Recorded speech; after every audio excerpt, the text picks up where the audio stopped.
তো আজকে আমি চলে এসেছি আমার বাইকটা সার্ভিস করাতে। প্রায় 5 মাসের কাছাকাছি হয়ে গেল সার্ভিস করানো হয় না।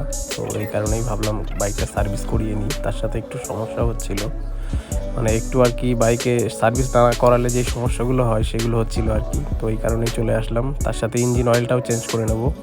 এই দাদা খুব ভালো সার্ভিস করে, তো আমি যখনই করি ওনার কাছ থেকেই করি। তো উনি অনেক টাইম নিয়ে অনেক সুন্দর করে আমার কথা শুনে আস্তে আস্তে খুব সুন্দরভাবে করে। তো ওটাই করছি আর কি। তো ভাবলাম একটা ভিডিও শেয়ার করি তোমাদের সাথে, এই কারণে একটা ভিডিও রেকর্ড করছি আর কি। দাদাও একটু অবাক হচ্ছে যে হঠাৎ ভিডিও করছিস কেন। তো আমি বললাম যে আমি একটা ইউটিউব চ্যানেল খুলেছি, তো ওখানে ভিডিও আপলোড করব, এই কারণেই ভিডিও করছি আর কি। তো খুব সুন্দর কাজ করেছে, দেখো একদম ক্লিন করে দিয়েছে ভিতরটা। আর এই যে ফাইনাল লুক, অ্যাকচুয়ালি মানে অনেক বড় ভিডিও হয়ে যাবে বলে আমি শর্টকাটে তোমাদেরকে দেখিয়ে দিলাম।